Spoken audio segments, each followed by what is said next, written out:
Once on a time there was a little old woman who lived in a shoe.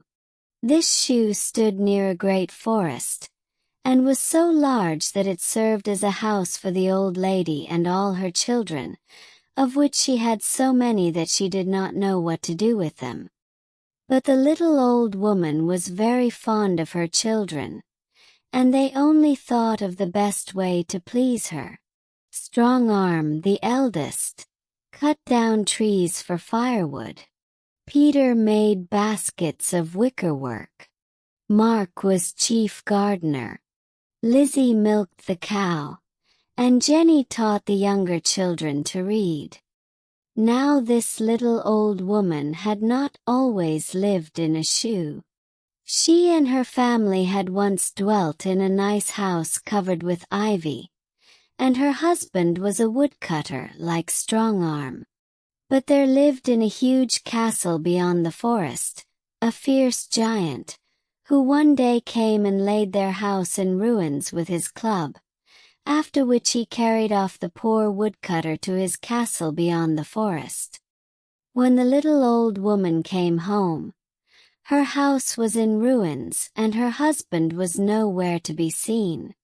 Night came on, and as the father did not return, the old lady and her family went to search for him.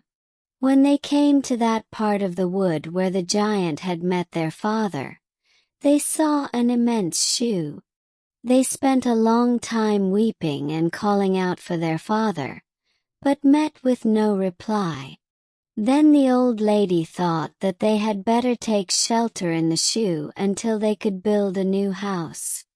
So Peter and Strong Arm put a roof to it, and cut a door, and turned it into a dwelling. Here they all lived happily for many years. But the little old lady never forgot her husband and his sad fate. Strong Arm, who saw how wretched his mother often was about it, proposed to the next 11 brothers that they should go with him and set their father free from the giant. Their mother knew the giant's strength, and would not hear of the attempt, as she feared they would be killed. But Strong Arm was not afraid. He bought a dozen sharp swords, and Peter made as many strong shields and helmets, as well as crossbows and iron-headed arrows. They were now quite ready. Strong Arm gave the order to march, and they started for the forest. The next day they came in sight of the giant's castle. Strong Arm, leaving his brothers in a wood close by, strode boldly up to the entrance and seized the knocker. The door was opened by a funny little boy with a large head, who kept grinning and laughing. Strong Arm then walked boldly across the courtyard, and presently met a page, who took off his hat and asked him what he wanted. Strong Arm said he had come to liberate his father, who was kept a prisoner by the giant.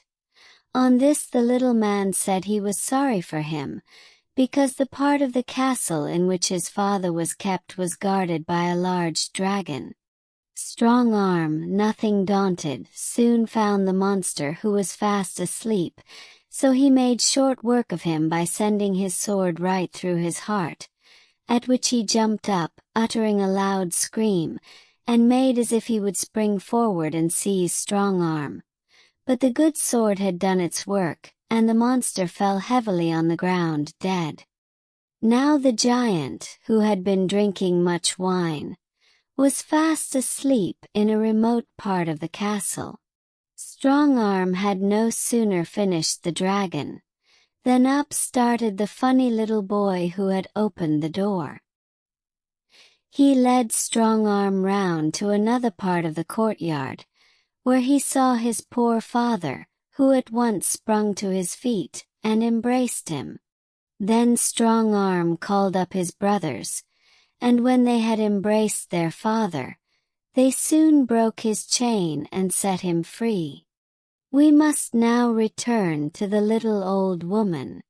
After her sons had started, she gave way to the most bitter grief. While she was in this state, an old witch came up to her, and said she would help her, as she hated the giant, and wished to kill him. The old witch then took the little old lady on her broom, and they sailed off through the air, straight to the giant's castle. Now this old witch had great power, and at once afflicted the giant with corns and tender feet. When he awoke from his sleep, he was in such pain that he could bear it no longer, so he thought he would go in search of his missing shoe, which, like the other one he had in his castle, was easy and large for his foot.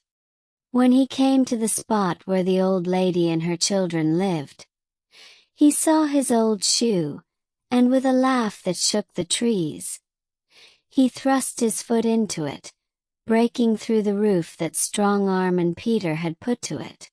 The children, in great alarm, rushed about inside the shoe, and frightened and trembling, scrambled through the door and the slits which the giant had formerly made for his corns. By this time the witch and the little old lady, as also Strong Arm, his 11 brother and his father, were come up to the spot.